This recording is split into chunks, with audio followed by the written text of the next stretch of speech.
Okay.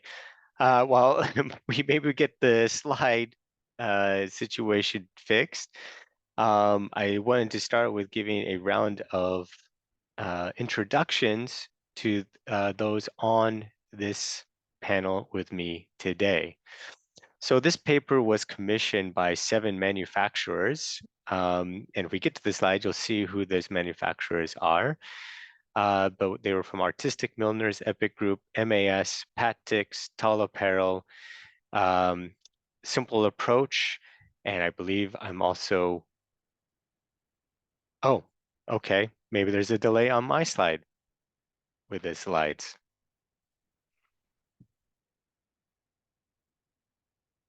Uh, No, it's Sorry, everywhere. it's everywhere. Okay, everyone still see the first slide. Okay, yeah, all right. Sorry, guys, let's try to reach, there we go.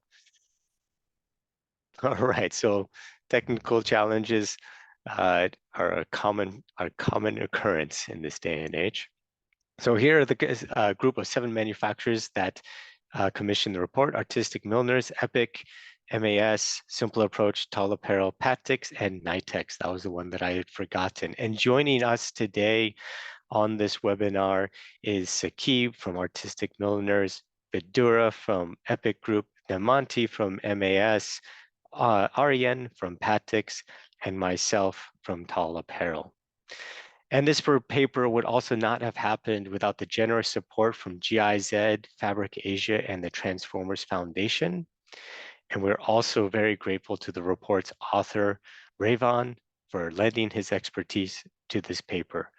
Rayvon's core competency lies in the intricate realm of risk management within financial markets and excelling in comprehending and crafting innovative solutions for handling a wide array of risks, particularly those associated with foreign exchange fluctuations, interest rates, commodity prices, and credit risk. His professional journey has taken him through South Asia, Middle East, Africa, and Australia, collaborating on bespoke financing and risk management solutions for SMEs, multinationals, and across industries and financial institutions, including he's worked very closely with national and international institutions, such as central banks and multilateral development financial institutes. And you'll get to hear more from him when we discuss the potential funding solutions outlined in the paper. Next slide, please. In addition, we are very proud that this paper has been endorsed by the Fashion Producer Collective, the International Apparel Federation, the Star Network, Crestex, Comprelli, The Good Factory, and PDS. Thank you for your support and your endorsement. Next slide, please. So before we get into the paper and its insights, perhaps a bit of context on its origins and background. So the paper sprung from private conversations that were hosted by the Asia Garment Hub for manufacturers. And Asia Garment Hub is a GIZ sponsored initiative. And through that initiative, they convened manufacturers to have a space in which they can talk about and communicate about sustainability challenges, offer each other advice, and generally provide each other support. Decarbonization, especially financing decarbonization, was one persistent and intractable challenge which continued to be discussed. So we decided to do something about it. And we wanted to ensure that the manufacturer perspective was heard, understood, and demonstrate that we also have ideas on solutions and how to create meaningful impact and transformational change. Finally, the group also shared a conviction that if we don't find creative and more expansive, inclusive ways to fund decarbonization, then we as an industry will fail to achieve our shared climate goals. So our hope is that this paper will inspire more collective and imaginative thinking about funding decarbonization. Next slide, please. So one more context setting slide, if you bear with me. Decarbonization is one issue among many other sustainability priorities, which require a broader discussion on shared risk and responsibility among value chain partners. While this paper focused on decarbonization, especially on mitigation under the climate action umbrella, there are also funding needs for adaptation and resilience. And a just transition demands a collective approach to all three. So as mentioned, decarbonization is one topic out of many other competing sustainability priorities, which must be addressed as well, such as water stress, circular economy, worker well-being, and improved standards of living. We think that perhaps investigating how we can reimagine funding decarbonization will also help us think differently about funding other sustainability challenges as well. Next slide, please. So let's get into the paper. First off, just a quick note on the methodology. So the methodology for the paper was conducted through one-on-one interviews and desktop studies. Interviewees were from manufacturers, industry stakeholders, and financial institutions. The paper itself is then organized into 4 sections that lay out the decarbonization challenge, the contextual challenges impacting funding, and offers some proposed solutions. So now the rest of the presentation will summarize each section of the paper. Next slide, please. So I will also help summarize the first section of the paper. And so next slide, please. The first section of the paper helps set the scene for the funding decarbonization challenge in the fashion industry, and why manufacturers are concerned about how current funding models are inadequate to address that challenge.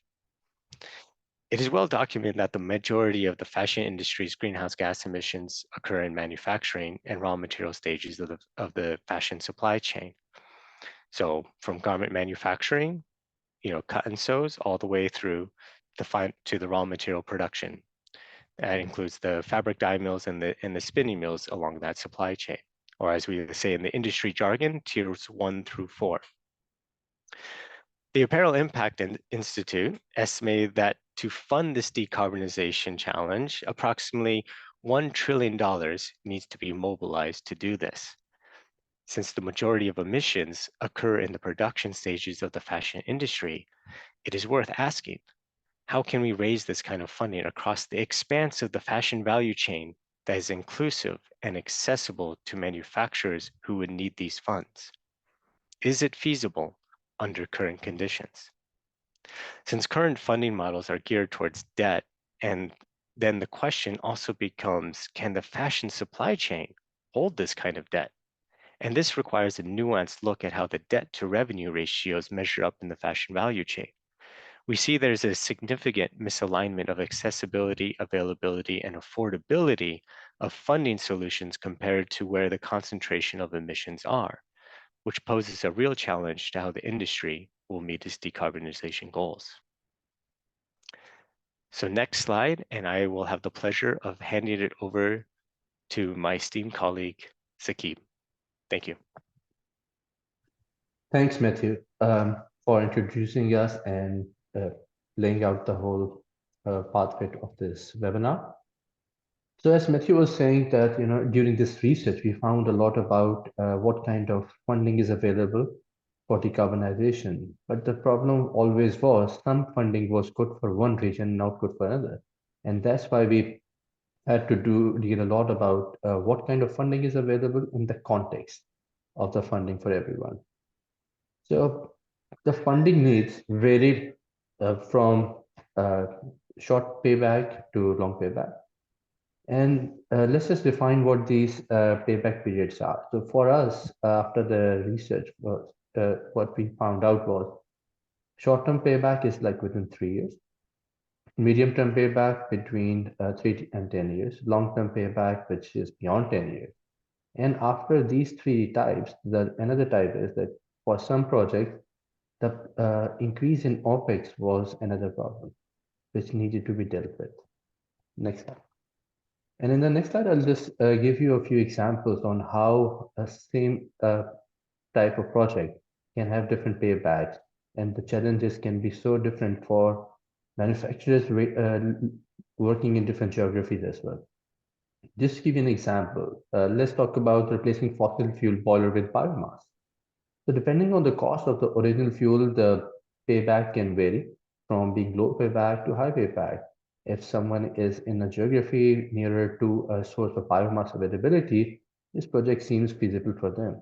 But if somebody is further away from the supply chain, and especially if they need a responsible, sustainable biomass, then the cost of logistics, storage, segregation, and getting it from the source to the factory becomes a high cost OPEX thing as well. So the same solution can be very good for one manufacturer, depending on the geography, but it can be a bigger challenge for someone who's away from geography. It can be increasing not only as capex cost, but also as OPEX cost, depending on the distance from the source. When we look at another example of replacing fossil fuel boiler with electric boiler, we see that for some areas, for some geographies or some factories where the cost of electricity is lower, this seems like a very good, solution. But for some geographies and factories where the cost of electricity is very high, it makes no operational sense. It increases the OPEX by multiple times, and that makes it unfeasible for factories. Another challenge in this type of solution is that some of the electric boilers currently available, the technology and the machines available are not suitable for tier 2 suppliers, which require huge amounts of steam. So these kind of solutions are limited to tier 1 suppliers. So the paybacks, as we have to, as Matthew was always saying, so much funding is needed and so much funding is available as well. But if you are not channeling it correctly, if you're not ensuring that you understand what is the right solution for you, then you're just spending money in the wrong direction. You're not understanding the paybacks correctly, means you are doing decarbonization in a way that will not be feasible, not sustainable, and will not make any business sense. And we have found out through research and reviews that, what suppliers really need is for decarbonization to make business sense for them.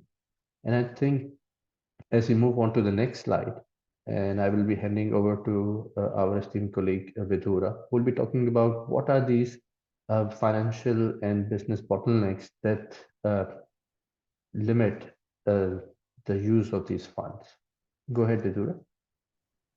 Thank you, Saki. Good morning, good afternoon to everyone.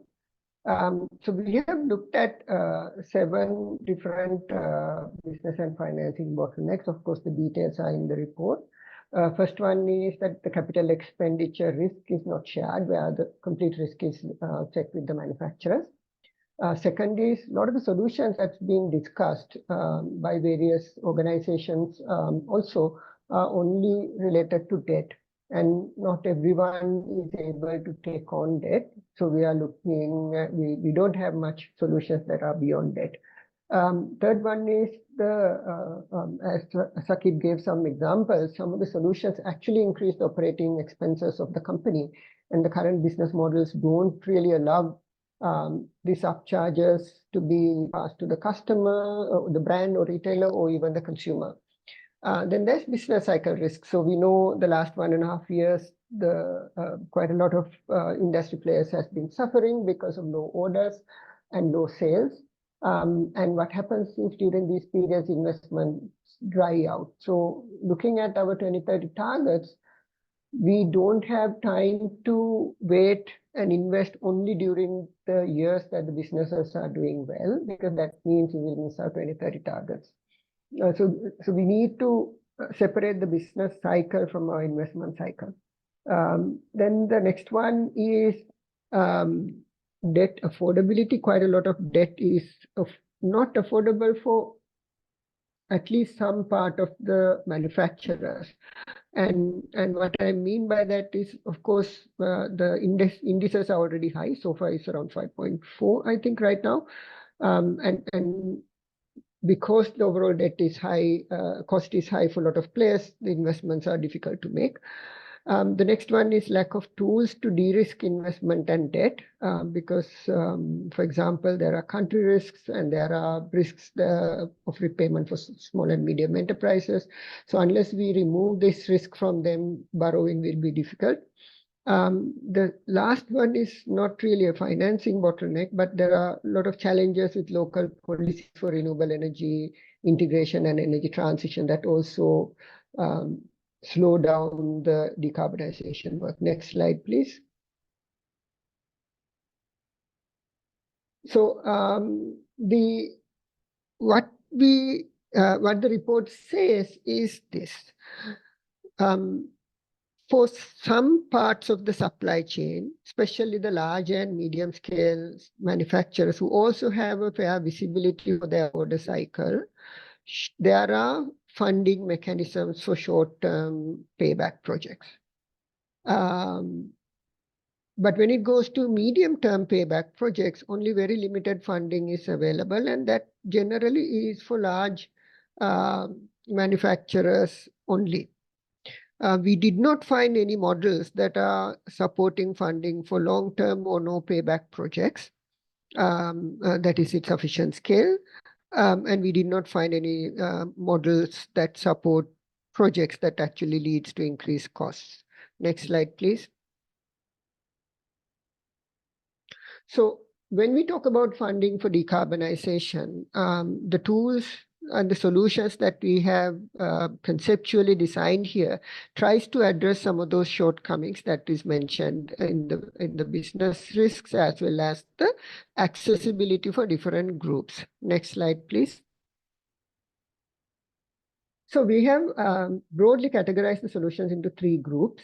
Solutions that evolve our existing business models to a new phase so that the funding can be made available. Solutions that increase the penetration of existing financial products for manufacturers. And the third one's solutions that are coming from a policy and regulatory frameworks. I will talk about the first one. Next slide, please. So the first solution that we're talking about is something called the Fair Climate Fund. Now, this is not something that is quite unique to the fashion industry. We all know fair trade model where there is a premium that is given. If you look at fair trade garments, for example, the model, how it works is manufacturers as well as brands put certain amount of their value into a pot, and that pot goes to improve livelihoods of the workers who made the garment. So we are extending that model. And here the illustration that we created was that we ask every party in the value chain, brand, retailer, all the way up to raw material supplier, to contribute a percentage, say for example, 1% of their sale value into a pot. And this fund can be used for any decarbonization project in the supply chain. Now, what is unique about this fund is that because it's a fund that is raised out of contribution, it doesn't have to be given to manufacturers as debt. Some of it can be grants, and it can also fund projects that increase the operation expenses, as well as projects that may be related to climate resilience. But it also is a solution that is not based on debt. So organizations that are currently unable to get debt, maybe they have low credit rating, maybe they are highly leveraged, maybe they don't have good visibility to future orders. Even those organizations can benefit from this type of fund. Next slide, please. So second one, now we are looking at how do you all business models. So brand supply debt repaid via product discount. So this is unique. So one of the reasons this method is created is to decouple the business cycle from our investment cycles. What this model envisages is that a brand or a retailer may offer debt to a tier 1 or tier 2 manufacturer. And the repayment is based on a product discount. Now, what it does is if the brand does, let's say the brand places $50 million worth of orders with me, and let's say I give 5% of it as a product discount, which goes to repay the loan. And if next year, due to some reason, my orders reduce to 25 million instead of 50, because I'm paying 5%, the amount of money I had to repay is much lower. So what this does is unlike a traditional loan where if I take money, I still have to make the same payment or the relevant payment every year. Here, during a period of business down cycle, I pay less, therefore preserving my cash flow. So that can help decouple the business cycle from the investment cycle. Next slide, please. So the third one is cost sharing with consumers, because we felt that in the long run, to get to all our decarbonization targets, it's probably not practical for the value chain itself to bear the cost. Cost sharing with the consumers in some model is required. Here we are visualizing a tag that identifies the products which has a premium built in, and that premium again goes into a fund which can be lent to decarbonization projects of the value chain of that product, the value chain that manufactured that product. Again, like the case number one, it can be used to fund decarbonization as a solution that is beyond debt. Next slide, please. So I invite Revan to take over from this point. Thank you, Vidura. So Vidura touched on, we spoke of three categories of, or three models, or three categories of solutions that we looked at. And Vidura spoke to the first category, which is we spoke as business model evolution. There are the two remaining categories, which is the second one is increasing penetration of existing financial products. There are four solutions there, and then the final category, which is policy and regulatory frameworks, which has one solution. So this is the second category. This speaks to green bonds and equity. The green bond space specifically, if you look at the debt space, right, the sustainable bonds, if you look at just the 2020 to 2023 period, I think there were about $3 trillion of issuances, right?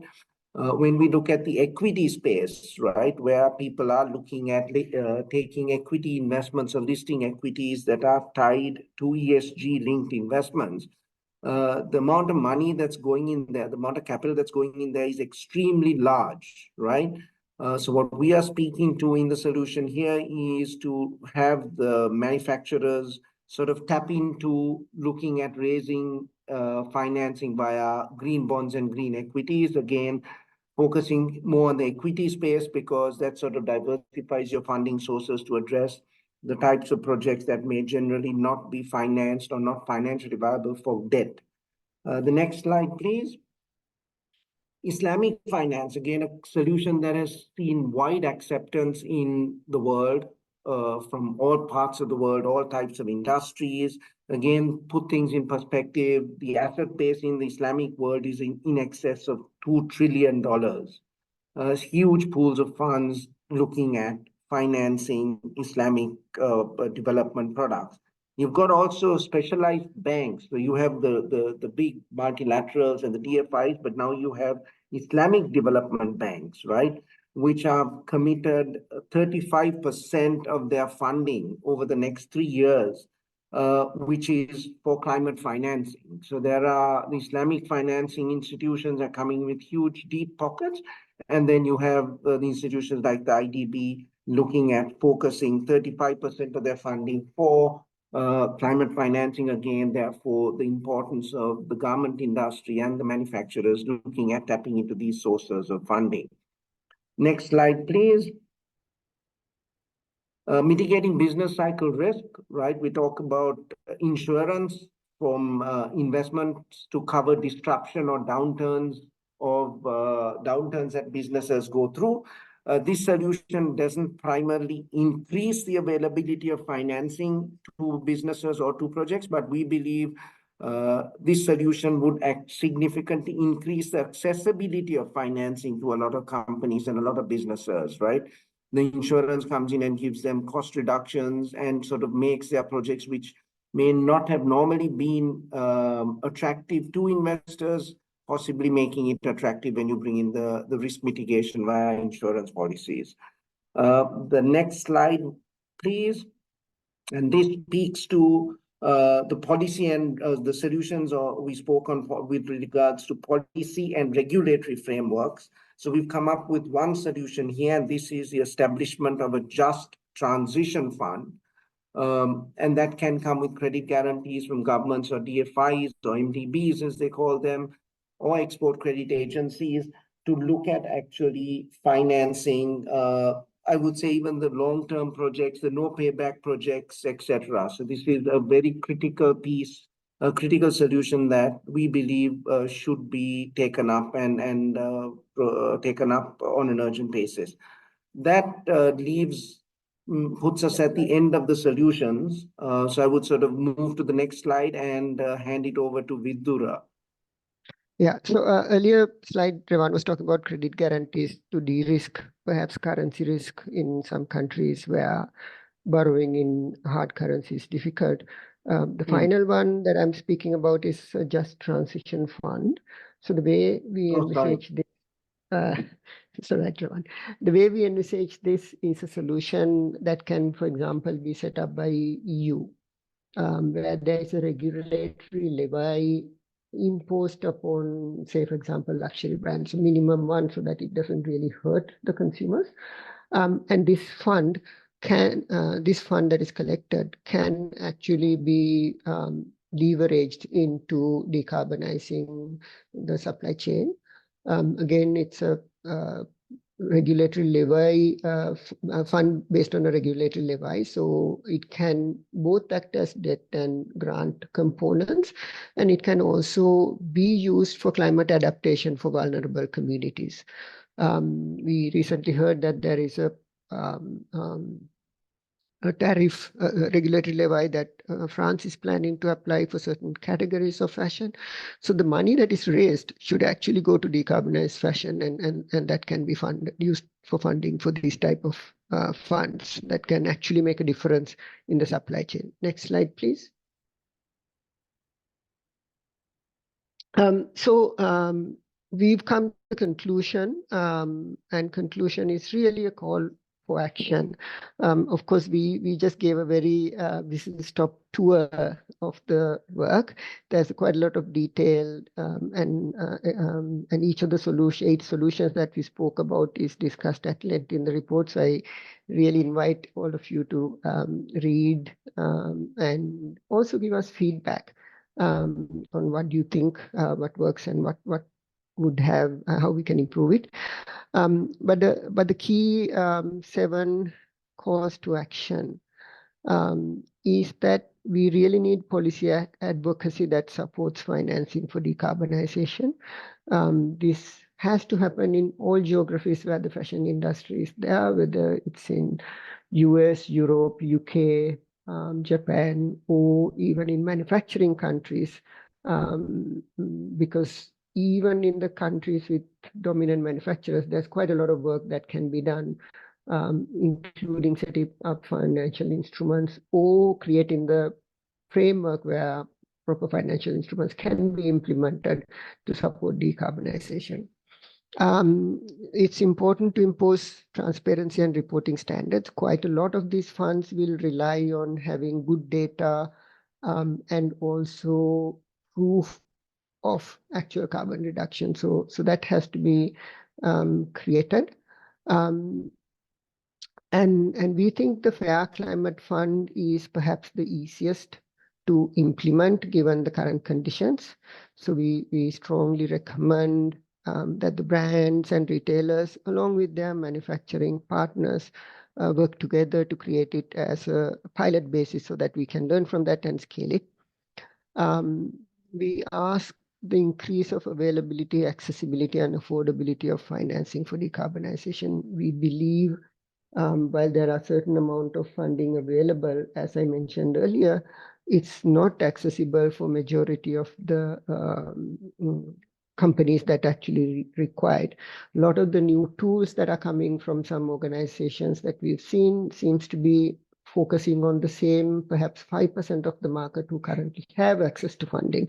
What we need is more democratization of the funding availability and accessibility so that organizations, including and specifically SMEs, can also have a lower cost funding available to support their decarbonization journeys. I think there is a lot of opportunity for commercial banks and private sector lending institutions to leverage it. I think for that to happen, they really need to understand the pain points of suppliers and the accessibility challenges and affordability challenges so that they can customize their offerings to reach a larger group of manufacturers. And I would put in Islamic banks as well. Change the narrative. I think this is important for us as a collective in this industry, and by us, I include the media organizations as well. We need to really talk about the challenges of decarbonization, because the current narrative really places the complete onus on decarbonization in the hands of manufacturers.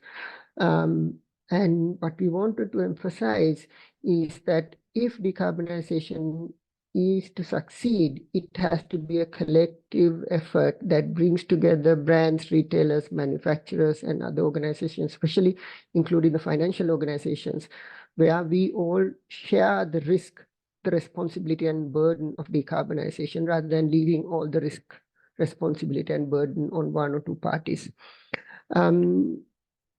And the final part is to create an environment that facilitates value chain decarbonization. And what we mean by that is to relook at the business relationships, the commercial relationships, how they are structured.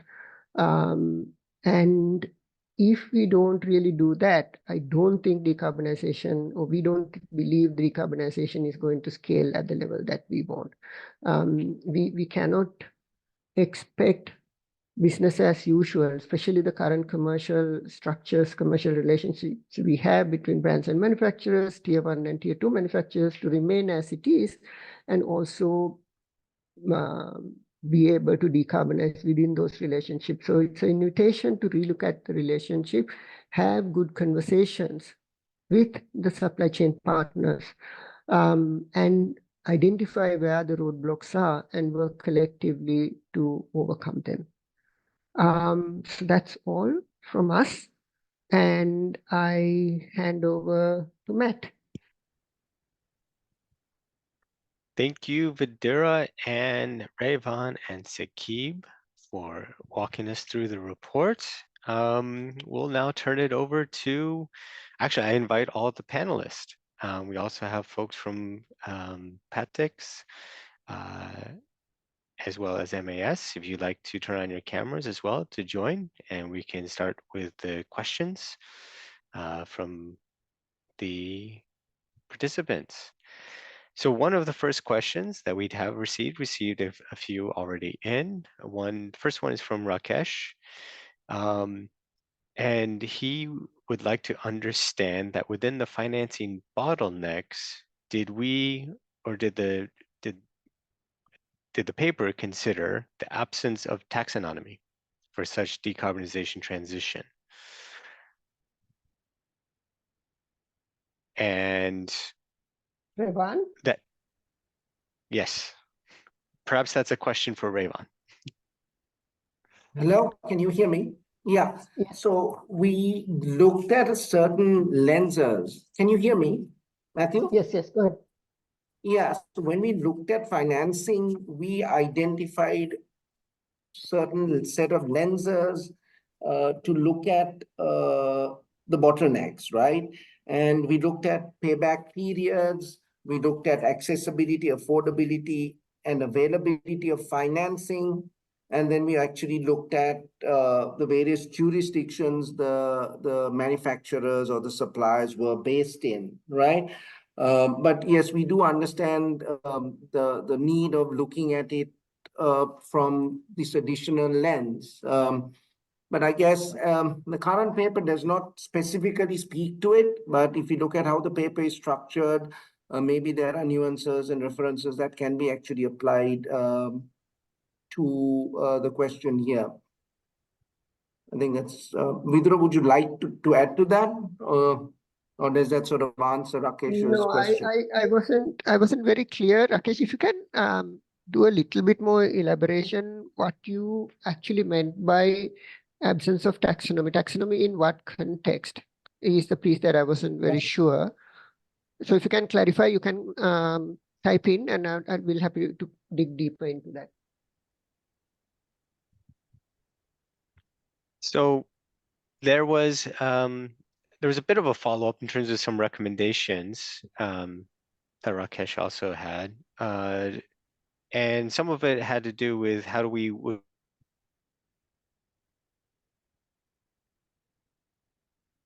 how we could have referenced, for example, or the ESRS or the UKTPT. So I'm not sure which ones. I actually I am unfamiliar with those, but Revan, maybe perhaps you're familiar with them, and how those might have been included within the report or how they would fit into it. So if I can come in. Sure, go ahead, Revan. Rakesh, I think how I looked at your question on taxonomy is the classification system that defines criteria of certain economic activities that are aligned with the net zero trajectory, right? So that's what I was looking at. But if you are looking at it from a different perspective, we're happy to sort of take it offline and see if it is addressed. I guess Rakesh can hear us, right? Yeah, go ahead, Revan. Yeah, so I guess that's how I looked at it. Sure. Yeah, and so maybe we'll wait for him to come back. If I may add something, of course, this is not a very exhaustive mapping of the financial landscape. There are a lot more initiatives that are out there in the market that actually support business decarbonization. For example, I work in Bangladesh. There's quite a bunch of government set up funding that is accessible to a wider group of apparel manufacturers. In Jordan, there are funds. So most of the geographies that I work with, there are some funds available with some restrictions. And we did not attempt to map this into a very exhaustive level because that was not the purpose. What we've done is we mapped it and we've asked where do they fit in, but taking from a bottom-up manufacturer perspective, where the shortfalls are even with these existing funds. So rather than trying to give a complete list of funding options available, we try to identify who are these funds actually focused on. Do different scale of companies have affordability, accessibility, availability met through these funds? What are the, for example, due diligence processes that each of these funding mechanisms require manufacturers do, and are they too cumbersome, say, for example, for SME? So from that point of view, we've done that. So of course, there are places that we can put a lot more other funds, but I hope you understand the purpose of it, and our framing was slightly different. But we take your comments very seriously, and thank you very much for them. Yes, thank you, Vidura.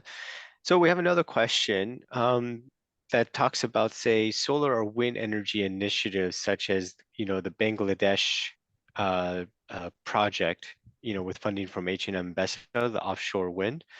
How does that kind of fit under the funding? I'm going to kind of interpret this question a bit because it's not, but how does that fit under the kind of the funding mechanism? Does that fit under this type of, collaborative funding? What's your perspective? Sure, I'll answer that one. There's not a lot of information about this funding because while we appreciate greatly H&M and Bestsellers initiative to do that, this is a national level infrastructure fund. So it does not fit to the model here in this process. What we are talking about is how suppliers can fund their own decarbonization needs. Having said that, decarbonizing a country like Bangladesh is also a greater need, and any funding and technical input that is going to the larger transition of national decarbonization is also very important in the overall scheme of things. but it doesn't fall into this particular framing that we have taken on this white paper. Thank you.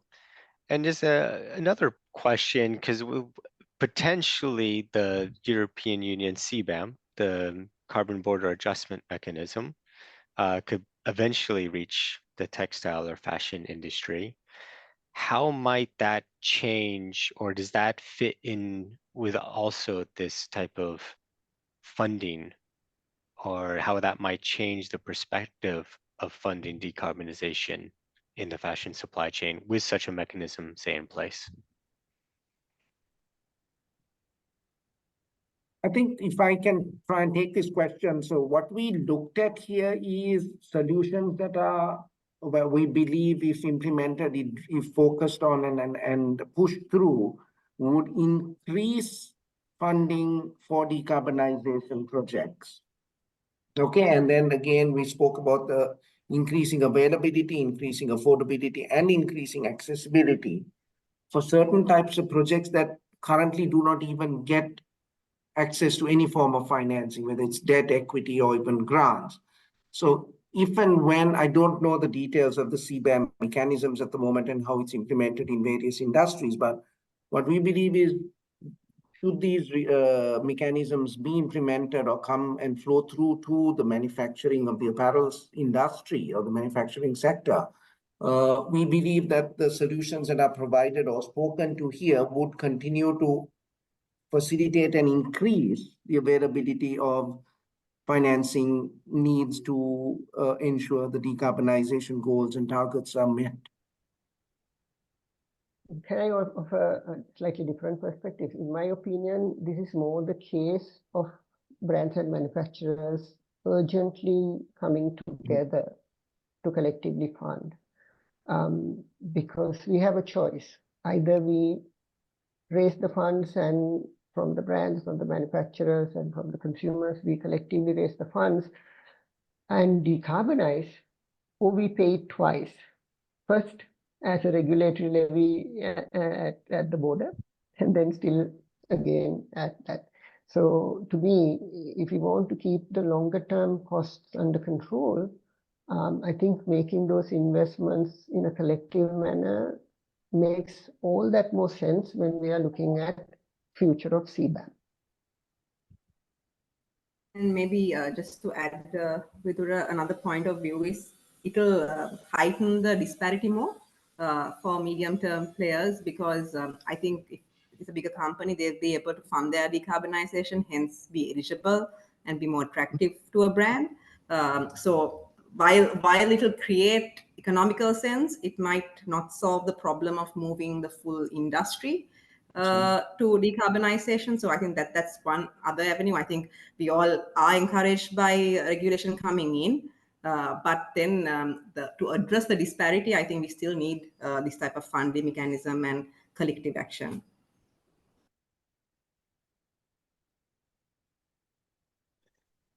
So maybe I move on to another question. Thank you for those responses. Talking about risk-sharing facilities, and this is a question about that comes under the guarantee model. Let me try to understand. So many institutions are offering risk-sharing facilities, which banks can use to transfer part of the risk arising from their green portfolio. Is this, I suppose, if I may interpret the question, if I may, then is this what we're talking about by the guarantee facility, by the guarantee model? I think, Revan, you can talk about this. I think there's quite a lot of elaboration in the report. Yes. Maybe you can also touch on different risks that you've spoken about in the report. Yes, so the credit guarantee model in the risks, credit guarantee solution, right, in the report, speaks primarily to sort of tools to de-risk investment and debt, right, and increasing or improving debt sustain or debt affordability, sorry. And it talks about sourcing guarantees and insurance from the multilaterals and DFIs, which can cover, yes, a portion of the manufacturer's loans. As we talk about, again, risk sharing, because again, this question, Muhammad's question is, I'm not quite clear with. And then you have the export credit agencies that can provide insurance or guarantees for export-related projects, right? And again, which is something that can that would meet the requirements of all manufacturers in the developing markets and the emerging markets, because they're all manufacturing for export into the global north. And then, of course, it speaks to government guarantees for certain cases, which can actually look at promoting sustainable practices. So you can bring in sovereign guarantees and give that to manufacturers who are focusing on sustainable practices. And then you also have the standard financial institutions that can actually provide guarantees, etc. Excuse me. Which can actually mitigate interest rate risks, foreign exchange risk, etc. So that's how the part on credit guarantees is touched on and looked at upon from the paper's perspective. I just want to add one more component we looked at in the guarantee model is something called the business cycle insurance, which is a different type of a guarantee.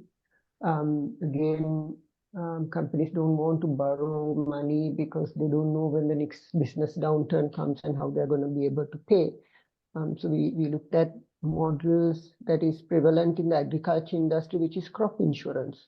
On a drought year, if your crops fail, you know, your credit guarantee, the credit insurance will ensure that you don't default.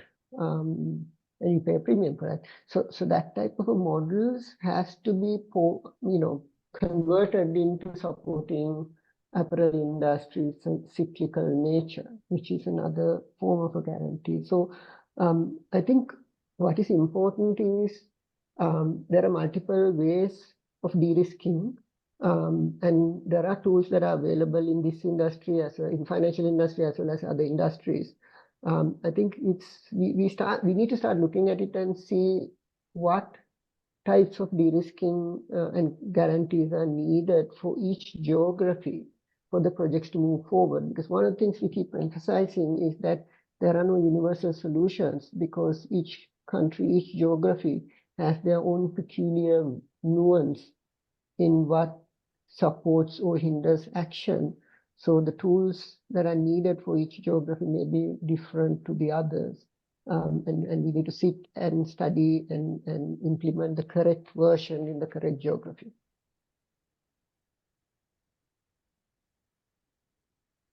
Thank you. So we do have a comment that kind of touched on a point that was made earlier on, is that decarbonization is one of many other sustainability priorities that manufacturers face. And one of the hopes that we had as manufacturers in commissioning this report is that this helps kind of rethink not only decarbonization and funding decarbonization, but also how we look at how we approach other sustainability challenges as well.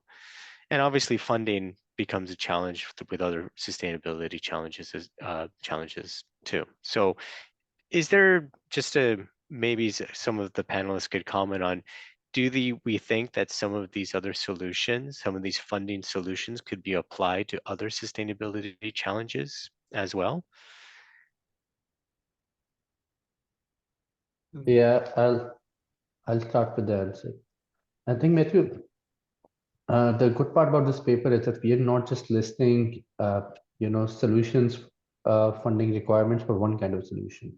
What we are trying to push forward in this, that there are different types of funding opportunities available, and it can be possible for any kind of solution. As like it was mentioned in the comment, yes, this can go towards wastewater management as well. It can go towards water recycling as well. So the crux of the problem is like funding for a solution. No, the problem is actually how to divert the funding towards the right solution for in the right context.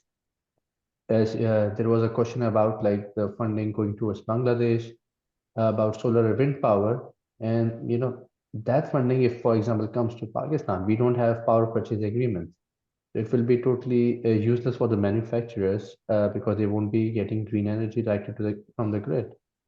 So it all, again, we keep on saying that and re-emphasizing this, that context in the whole environment is important to understand every region, and within the region, there are also micro regions that have different problems.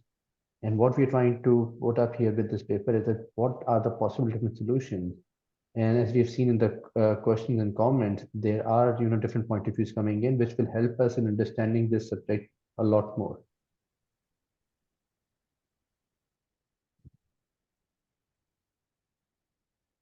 Can I add something there?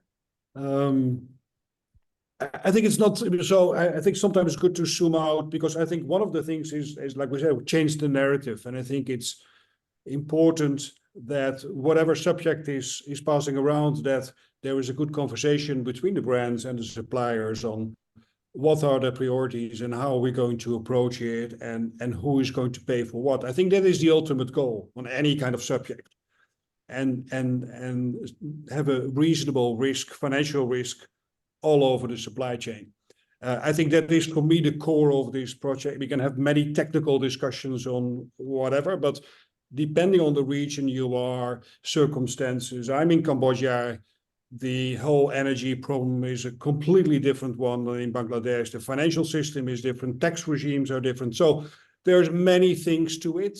And you can find many different ways of solving the solution. But one thing I think is important, to get that dialogue going with the parties that are requiring certain things from us, and how we can help them to get that going. And I think that is, for me, the main thing and the most important thing of that report. And we don't only want to complain, but we also want to give some suggestions and ideas how that could possibly work. So thank you. So if I may, I'm going to take the prerogative as the MC to ask probably one last question. And what I would like to understand from the panelists is we did the Fair Climate Fund was mentioned as a preferred solution that we could try to take forward. But following this paper, what would be some hopes that the panelists have for how these potential solutions are discussed, and in what forms would you like to see these solutions discussed in? Maybe Vidura, your camera's still on, so I'll start with you. I think there are 2 points. If you look at the way these solutions are structured, there are solutions that must be initiated by brands, or ideally is initiated by brands and retailers. There are solutions that ideally are initiated by manufacturers. There are solutions that can be implemented by industry organizations in a particular geography, working with their financial system and government. And there are solutions that can be initiated by banks and financial institutions. So there are multiple starting points, and our hope is that that all these conversations will lead to these solutions coming into being. Having said that, the second point I wanted to say that nothing is going to come by itself. We as industry participants, whether you're a brand or a manufacturer, will need to take the leadership to create these solutions, pilot them, and scale it so that everybody in the industry can benefit. My request is, and I hope, and it's not only a request, it's something that I also must do, is to talk to various partners in the value chain and financial industries to curate and initiate these different solutions. Not all of us will succeed, but a lot of us will succeed if we start that conversation. And if you're a manufacturer, please don't wait until your brand starts this conversation. You need to figure out a way also to begin this conversation although I know it's a very difficult thing to do. It will come, but it will come out of our own agency. Thank you. Thank you. Saqib, did you want to? Yeah, as Vidura said, we cannot rely on external action all the time. We have to be proactive. But my hope and request to everyone is both suppliers, retailers, funding authorities, that we need to start to think about collective action. We need to start to work on collaborative action and commit. All of us need to commit, all the way from brands to suppliers. And the time is now. And I think this is a very good opportunity for us to, talk about these solutions as soon as possible. Excellent, and thank you. So we're almost out of time. Revan, did you want to say? Yeah, I think, Matthew, my comment is when you look at, speaking of decarbonization of the fashion industry, right? So reports talk about $1 trillion, right? Estimated cost of $1 trillion, right? But coming in from a financing background, right? That is not a lot of money. Yes, in the apparel sector, it might look at like a lot of money, but it is not. So when you look at total banking sector assets, right? You're talking approximately 180 to $200 trillion, right? You look at active, if you look at assets under management on an active basis by global fund managers, you're looking at anywhere between 80 to $100 trillion, right? So there is substantial money out there, right? And I'm not talking about the endowments, the pension funds, etc., or grants and stuff like that, right? So the money is out there, right? It is actually getting the manufacturers, or it's very important that the manufacturers start talking and engaging with the necessary stakeholders to actually connect the financing to the project. And that is what generally doesn't happen. And this is what this report also speaks to. I think the 3 A's, which is accessibility, availability, and affordability. Thank you. I think that's a great way to wrap up this session. And really is that call to action is how the money is out there, is how do we mobilize it and funnel it to where it's needed. And I think that's a great way to do it. And we're not going to do that without a collaborative and collective approach and conversations within the industry.